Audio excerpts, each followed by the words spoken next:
pero sí tengo dos trastornos que conviven. Luego,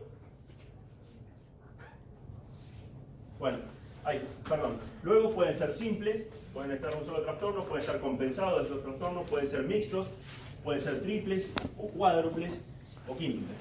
Es muy entretenido tratar de ver cuántos trastornos hay. De una muestra de gases, entonces, tratemos de hacer esto juntos. Vemos el pH.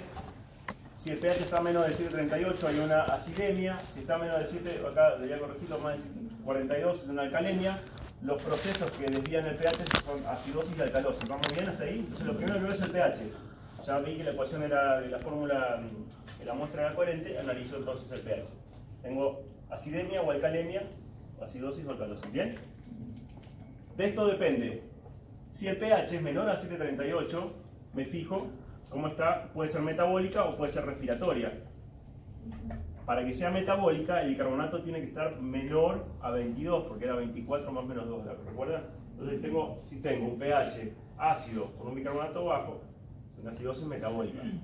Si tengo un pH bajo con una PCO2 aumentada, tengo una acidosis respiratoria, ¿verdad? Si es metabólica, puede estar compensada o no. Si está compensada, ¿me siguen? pH bajo, bicarbonato bajo, la PCO2 ¿cómo debería estar? Alta. Si tengo una acidosis metabólica, ¿verdad? Bajó el bicarbonato. ¿Qué trata de hacer el pulmón? Trata de eliminar más ácidos. ¿Y cómo elimina más ácidos? Hiperventila. Y si hiperventila, ¿qué pasa con la CO2? Disminuye. Entonces la CO2 ¿cómo debería estar? Disminuida. Está compensada si la CO2 está baja. Después vemos cómo sabemos si está realmente esto compensada, ¿no? Tenemos un pH ácido, una PCO2 de más de 40, es una acidemia con acidosis respiratoria, ¿verdad? La compensación debería ser, ¿qué con el bicarbonato? ¿Qué debería pasar con el bicarbonato? Se acumula CO2, debería aumentar el bicarbonato, ¿verdad? Muy bien. Vamos con las alcalosis, con las alcalemias. Una alcalemia que está producida por una alcalosis puede ser metabólica, si el bicarbonato es mayor a 26, o puede ser respiratoria si la PCO2 es menor a 40. Es decir, que está hiperventilando o que está acumulando bases. ¿Bien? Si es metabólica, podría tener una compensación respiratoria. ¿Cómo debería estar la PCO2? Aumentada, porque elimina menos. Porque como está muy alcalótico, trata de acumular algunas hidrogeniones. ¿Sí? Entonces la PCO2 aumenta. Y si fuera una alcalemia, una alcalosis respiratoria, es decir, que está en la PCO2 menor de 40, la compensación metabólica, ¿cuál sería? Exacto. Debería disminuir el bicarbonato. ¿De acuerdo? Este cuadrito es fundamental para ustedes, porque si entendiendo este cuadrito, van a entender prácticamente todo el análisis de ácido base. Entonces, si tengo una muestra de gases que tiene un pH de 7,10, tiene 65 de PCO2 y tiene 28 de bicarbonato, ¿alguien se anima a decirme qué tiene? Muy bien. ¿Alguien está en desacuerdo con eso? Si yo tengo un pH de 7,50, un bicarbonato de 30 y una PCO2 de 30, ¿qué tengo? Ajá, pues una trampa. Muy bien, pero ahora vamos a ver las bandas de compensación. Entonces, fíjense. En un trastorno metabólico primario, entonces, el aumento del bicarbonato, una respuesta compensadora al aumento de la PCO2, disminuye el bicarbonato, disminuye la PCO2. Lo recalcamos de varias maneras para que quede bien afirmado. Si hay un trastorno respiratorio primario que aumente la CO2, va a aumentar el bicarbonato para compensarlo, y si hay algo que disminuye la CO2, va a disminuir el bicarbonato para tratar de compensarlo. ¿Bien? Bueno, acá un poco más de los mecanismos de compensación. Fíjense cómo aumentan y suben de acuerdo a lo que suceda con el antagónico, que vendría a ser la CO2 y el bicarbonato.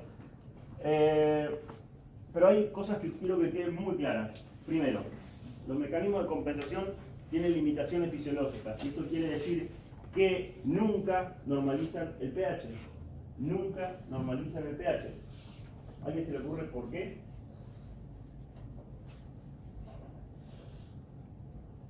Es difícil la pregunta. ¿Por qué no normalizaron el pH?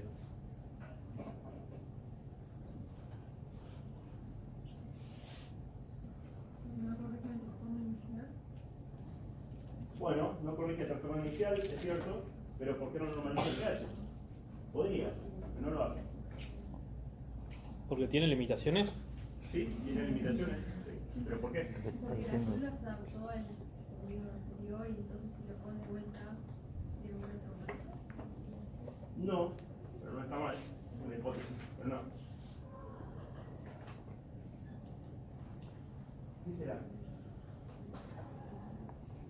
Imagínense que tengo un trastorno metabólico, ¿sí? Una acidosis metabólica. O sea que acumulé ¿qué? Protones, hidrogeniones. Tengo muchos hidrogeniones. Tengo un pH ¿qué? ¿Alto o bajo? Bajo. Tengo una acidosis metabólica, muy importante. ¿Qué trata de hacer el pulmón? Compensarlo. Hiperventila, trata de eliminar hidrogeniones. Hiperventila. Normaliza el pH. ¿Qué sucedería con el pulmón? Exacto, dejaría de hiperventilar, con lo cual volveríamos otra vez a acumular hidrogeniones y otra vez volvería a hiperventilar. Entonces, inhibe el estímulo primario. No tiene sentido, ¿entendés? Porque necesita hiperventilar para corregir, pero necesita mantenerlo en un rango que, de manera que el mecanismo compensatorio siga funcionando hasta que se corrige el trastorno primario. ¿Se entiende? Es decir, no normaliza el pH porque inhibe el estímulo de compensación. ¿De acuerdo? Si yo me encuentro con unos gases alterados pero con un pH normal, tengo que pensar que conviven dos trastornos. Pero nunca normaliza el pH. Nunca sobrecompensa. Tampoco voy a llegar a hacer una alcalosis respiratoria porque tengo una acidosis metabólica. Hay un error semántico de decir que tiene una acidosis metabólica y lo compensa con una alcalosis respiratoria. No, es un error. Son dos procesos diferentes. Una acidosis metabólica lo compensa una hiperventilación, pero no otro trastorno, una alcalosis respiratoria. ¿Se entiende? Si sucede eso, es un trastorno mixto, o sea, conviven dos trastornos. O sea que compensado no es que tiene una alcalosis respiratoria, sino que está compensado, justamente.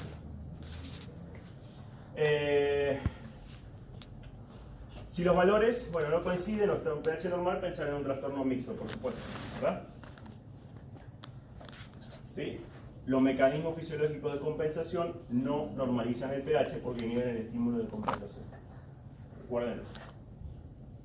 Si el pH es normal, hay que pensar que hay dos trastornos que conviven simultáneamente. Este es un diagrama muy didáctico, práctico y amigable que hizo el maestro Davenport. ¿Lo conocen esto? Sí. Bueno, está en los libros de fisiología.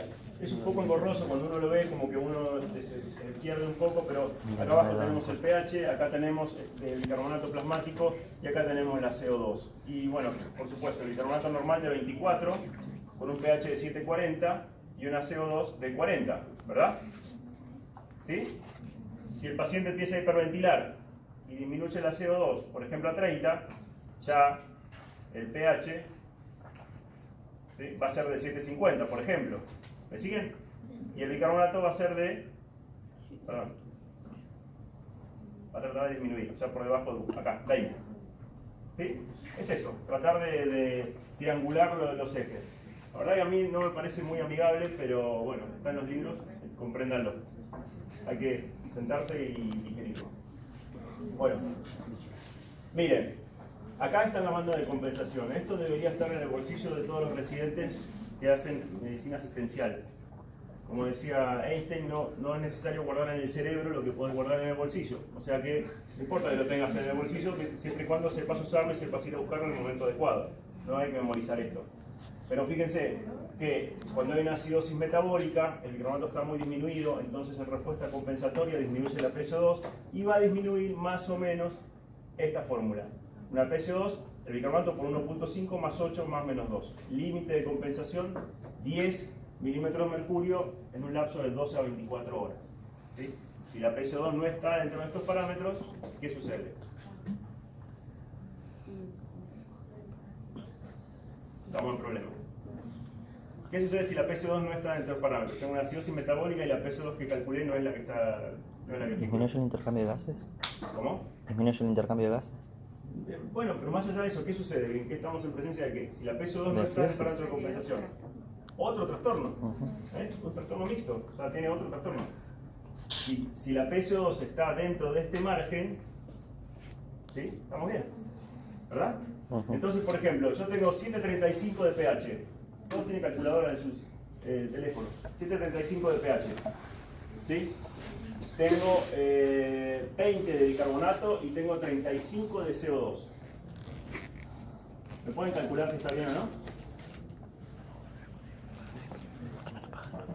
¿No? ¿Sí? Bueno. Houston.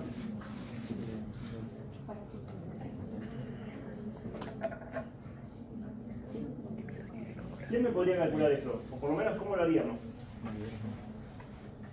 Tomamos bicarbonato de 15. Si era el 25 de pH, bicarbonato de 15, 35 de CO2. Acá, la fórmula, la primera fórmula. ¿Cuánto de bicarbonato? 15.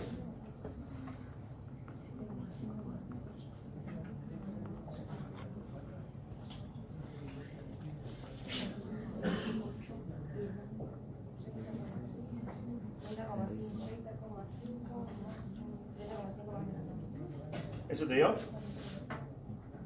Bueno, ¿qué diríamos entonces? Tengo esta PCO2 de 35, ¿está bien o no? No. No está bien, ¿verdad? Más o menos 2, debería tener 30 de PCO2. ¿Me entendés? Entonces tenemos otro trastorno, otro problemita. ¿Qué problemita tendríamos? Tiene más CO2 de la que debería. ¿Una hipoxicación? Tiene una acidosis respiratoria, ¿se dan cuenta? Tiene además de la acidosis metabólica, tiene una acidosis respiratoria porque no debería tener 30 de PCO2, tiene 35, ¿se entiende? Ahí está fuera de las bandas de compensación. Ahora, si yo tuviera este número, no sé, en el cálculo, no lo estoy calculando, estoy confiando en el cálculo de ustedes, pero si fuera este, y en el cálculo me diera que tiene que tener 30 de CO2, estaría ¿qué? ¿Qué sería esto? ¿Una acidosis metabólica qué? Compensada. Perfecto, compensada. Fíjense que el pH no es normal, porque nunca lo va a hacer porque está compensando, ¿de acuerdo? Para eso sirven estas bandas de compensación. Uno debería hacer con cada uno de estos trastornos estos cálculos. ¿Es un valor fijo o tiene un rango eso? No, claro, tiene un rango. Esto te va a dar diferente, pero la fórmula va a ser aplicable. Y tenés hasta 10 milímetros de mercurio para que sea compensada. Si tiene menos de 10, no, tiene además una alcalosis respiratoria. Sí, de uno. ¿De acuerdo? Sí. Fíjense que para la alcalosis metabólica, la PCO2 aumenta de 0.5 milímetros de mercurio por cada miliequivalente que aumenta el bicarbonato. ¿Sí? Quiere decir que si yo tengo 30 de bicarbonato, ¿cuánto tendría de CO2?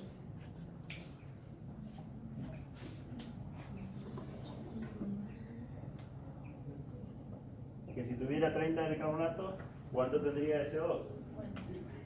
Por ejemplo, ¿no? Mínimo. De 43 y 46, entre 0,5 y 1, ¿verdad?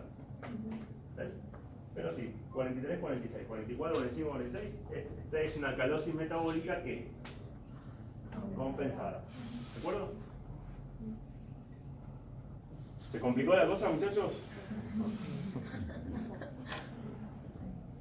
Si tengo una acidosis respiratoria aguda, es decir, deja de respirar, acumula dióxido de carbono, acumula hidrogeniones, disminuye el pH, tengo una acidosis respiratoria, ¿qué va a pasar con el bicarbonato? Va a aumentar. ¿Cuánto va a aumentar? Y el bicarbonato va a aumentar 3 a 4 miliequivalentes. ¿Por qué? Porque el bicarbonato, como les decía, son mecanismos de compensación y de producción y de evaporización más lentos, son renales. No puedo en el momento orinar 5 litros o dejar de orinar durante horas para que compensara el estresor respiratorio, ¿verdad? ¿No? Entonces aumenta 3 a 4 miliequivalentes, con un límite de conversión de 30. Tengo una acidosis respiratoria crónica. Se ubican una acidosis respiratoria crónica, ¿se ubican? O sea, un paciente POC, que ventila permanentemente, va acumulando dióxido de carbono permanentemente, no sé, tiene una PCO2 de 60, por ejemplo, ¿sí? Crónica, esto quiere decir que está en el tiempo. El bicarbonato tiene más tiempo para compensarlo. Entonces, la variación del bicarbonato, que es el delta bicarbonato, va a ser igual al 35% del delta del ácido 2. ¿Sí?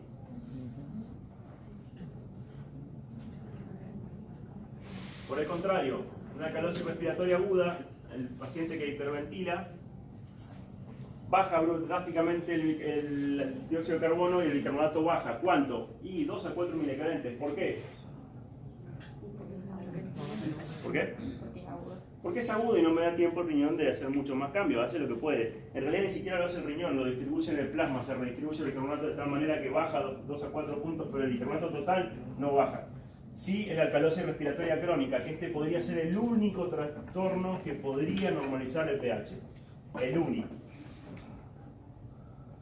Fíjense que esas fórmulas que les acabo de decir son prácticas, pero pueden tener un pequeño margen de error. En la práctica clínica las usamos muchísimo, pero si yo quisiera ser más meticuloso y quisiera ver exactamente con decimales, quiero saber cuánto varió el bicarbonato, como muchos de ustedes querrán, se estarán preguntando en este momento, dirán, yo quiero saber exactamente cuánto bicarbonato varió, me imagino, ¿no?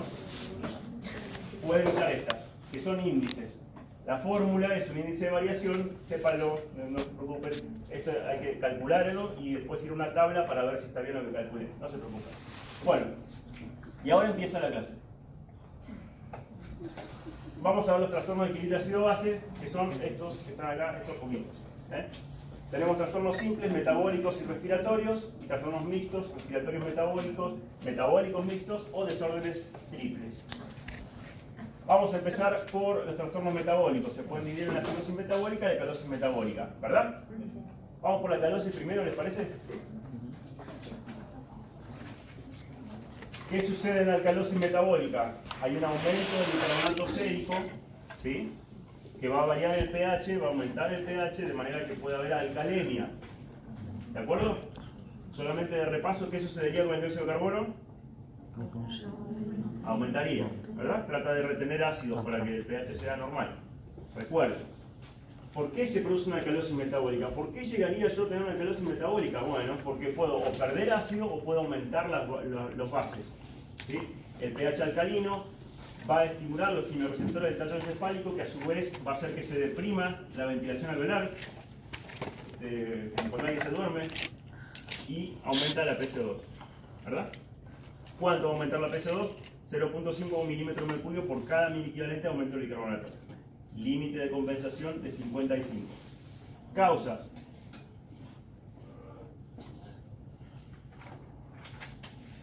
Las alcalosis metabólicas se pueden dividir básicamente en tres. Dos grupos muy importantes. Pueden ser por contracción de volumen, o cloros sensibles, ¿sí? O con respuesta al cloro, o alcalosis sin contracción de volumen, que quiere, o sin respuesta, o cloro resistente, ¿verdad? Sin respuesta al cloro. Y además puede haber una sobrecarga de álcool. Dentro de las alcalosis metabólicas por contracción de volumen o cloros sensibles, esto de cloros sensibles se refiere al cloro binario.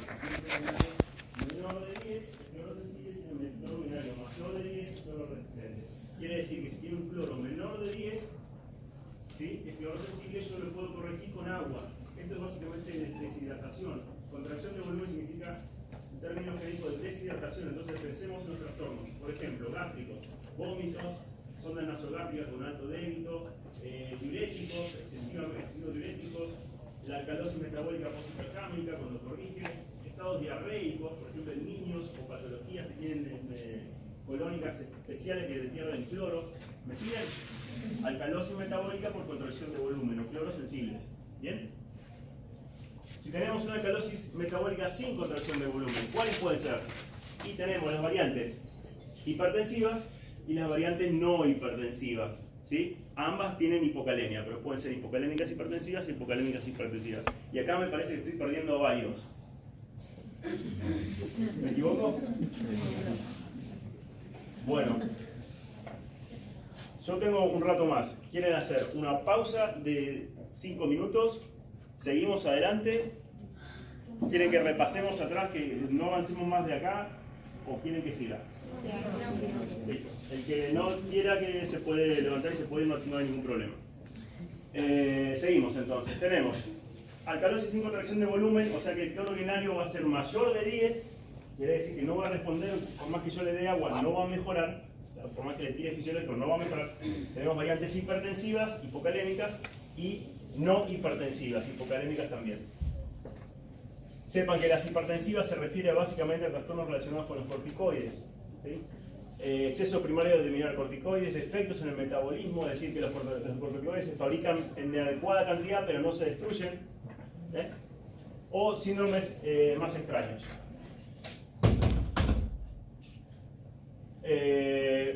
Las variantes no hipertensivas tienen que ver con trastornos tubulares que están asociados puntualmente a pérdidas con otros iones, por ejemplo el de Ginderman, que pierde magnesio en el túbulo renal. No se preocupen, enfermedades tubulares renales, variantes no hipertensivas. Quiere decir que cursan con hipocalemia, o sea, hipopotasemia, sin hipertensión. ¿Sí? Una consulta. Sí. ¿Qué tiene que ver el cloro? O sea, ¿por qué yo tendría que ver más o menos cloro en la orina? Porque de acuerdo a lo que vos tengas, si vos te acordás que tenía cloruro de sodio y agua, que arrastra el agua, si yo tengo la capacidad, si yo tengo mucha sed, ¿qué pensás que va a hacer el riñón? Va a retener, va a retener sal y con eso agua. Entonces el cloro en orina va a ser muy bajito, porque yo estoy reabsorbiendo cloruro de sodio porque tengo mucha sed.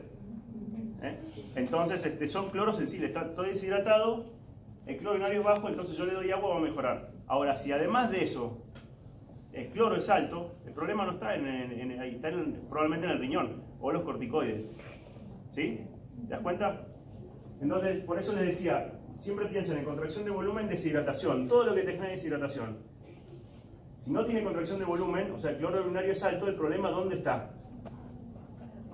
¿En el riñón o en los corticoides que manejan el riñón? ¿Sí? A grosso modo. ¿Qué tiene que ver contracción? ¿Qué significa contracción? Y que la volemia está contraída, acá hay vasoconstricción porque no hay volemia efectiva. Entonces está contraído. Si le vas a pinchar una arteria, le vas a ver que o una vena va a ser más pequeña porque no hay volemia. ¿No? El shock hipovolémico es así. Es un término, te diría, casi chabacano, pero bueno, contracción de volumen. Cloro sensible sería lo más elegante. Alcalosis metabólica, bueno, no vamos a ahondar demasiado con esto, pero sepan que corrige con agua, cloro urinario bajo, nada. No se preocupen. Una vez un poco más de esto, fíjense que algunos diuréticos, exceso de diuréticos pueden generar que el paciente esté deshidratado o con una alcalosis metabólica con contracción de volumen, porque la abuelita que tenía 98 años le dijeron que tomara una tiacida por día y se toma 4. Por supuesto que este tipo de trastornos tiene algo en particular, y es que tiene una fase desencadenante, que es que falta agua, y después hay todo un mecanismo de compensación que termina siendo un círculo vicioso y mantiene viva la alcalosis respiratoria por sí sola. Fíjense que si tengo sed, pierdo agua y sal, disminuye el LEC, y como disminuye el líquido extracelular, aumenta la aldosterona, que va a su vez generar que tengan los electrolíticos para retener un esfuerzo por retener agua, tira más potasio y en vez de solucionarlo, agrava la alcalosis metabólica hipocalémica. ¿Se entiende? Entonces termina siendo un círculo vicioso. Y ahí es más difícil salir, cuando está en fase de mantenimiento. Hay que romper con la estructura primaria. Si vamos a las alcalosis metabólicas sin contracción de volumen, ¿sí? Teníamos las variantes hipertensivas, trastornos de los corticoides, afines informativos, y las variantes no hipertensivas, problemas en los tubos renales, pierden algunas otras cosas como magnesio y cloro y demás. No se preocupen. ¿Cuáles son las sobrecargas de álcalis, por ejemplo? Y básicamente esto, administración de bicarbonato. Hay muy pocas indicaciones de administración de bicarbonato endovenoso. La cetoacidosis, por ejemplo, no sería una de ellas. solamente cuando el pH está excesivamente bajo. El paro cardiorrespiratorio tampoco es una indicación de bicarbonato, por más que lo van a ver en la guardia, sale bicarbonato, no tiene sentido, salvo que sea prolongado, más de 40 minutos, bueno, por ahí, perdido por perdido. Y alcalinizarlo bien en intoxicaciones sí es indicación de bicarbonato. ¿Sí? Pero, por ejemplo, podría ser la ingestión crónica de antiácidos, sobrecarga de álcalis externos. ¿Sí?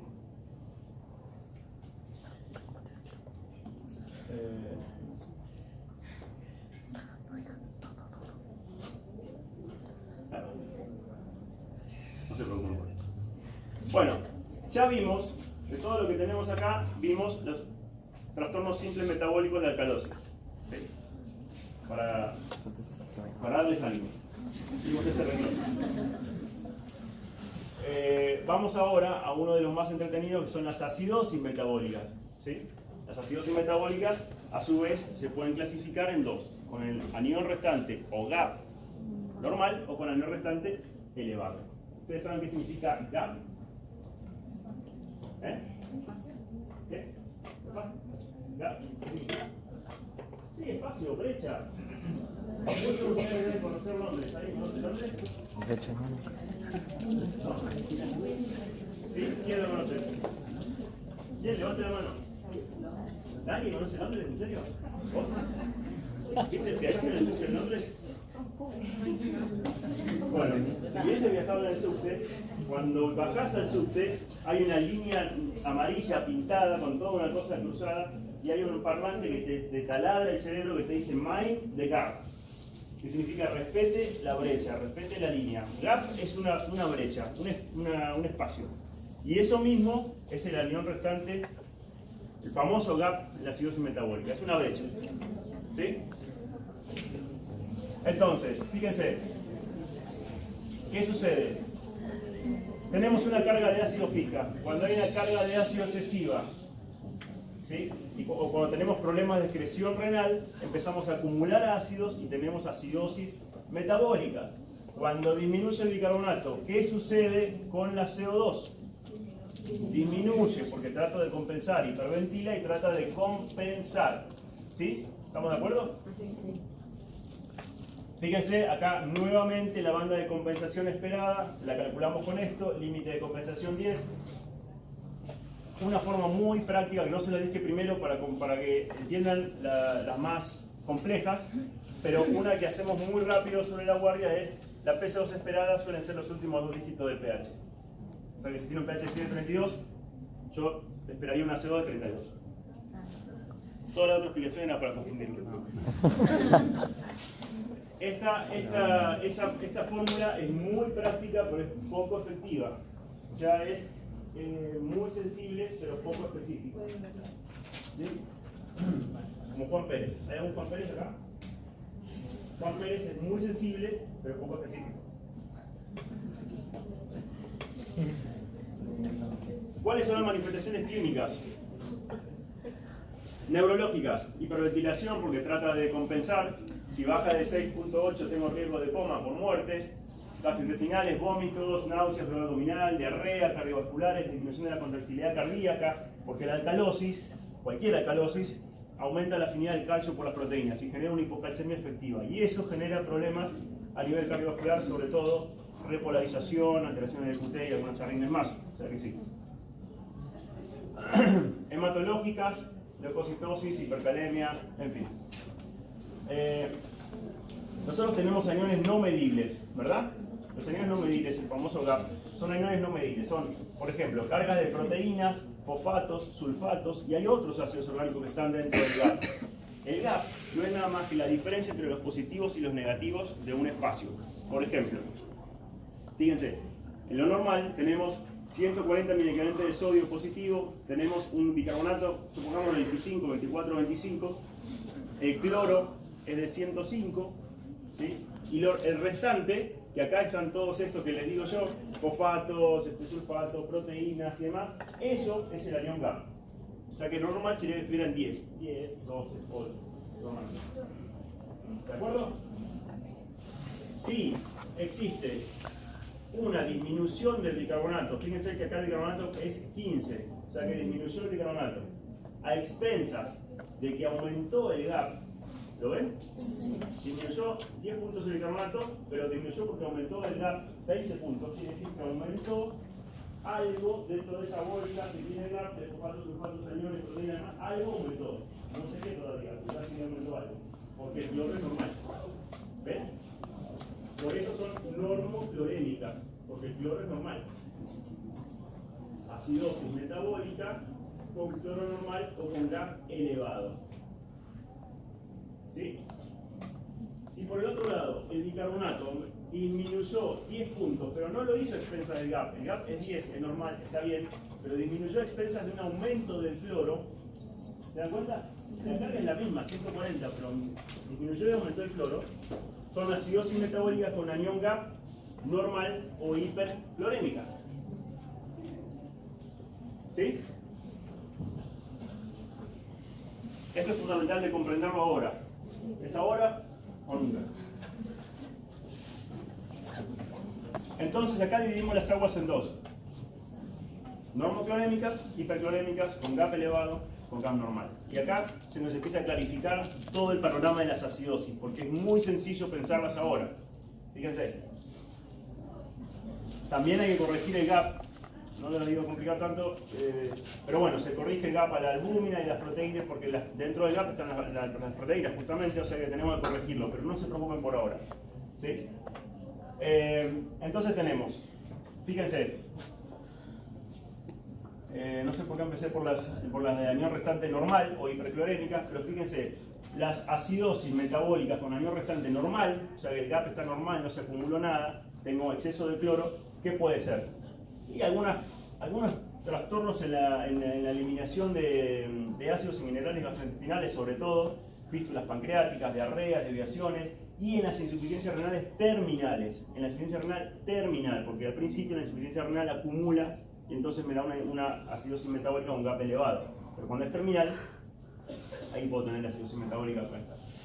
¿Cuándo tengo acidosis metabólica con anión restante elevado? Cuando acumulo cosas que están dentro del gap. Por ejemplo, los cetoácidos en la diabetes.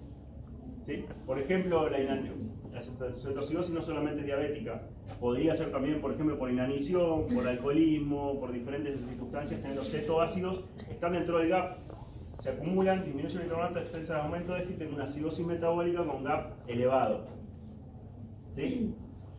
Acidosis lácticas, la acumulación de ácido láctico por algunas otras razones, después les muestro una clasificación muy buena de por qué se acumula ácido láctico. Insuficiencia renal e intoxicaciones con sustancias. ¿Sí?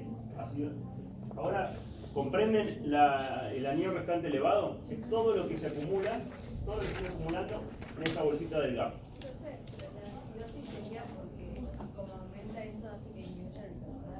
La acidosis, acá, en la insuficiencia renal, acá, disminuye el bicarbonato, se consume el bicarbonato porque está tratando de amortiguar todo este exceso de ácidos. Entonces consume bicarbonato, disminuye. O sea, esta sería la causa de la acidosis. Claro. Sí.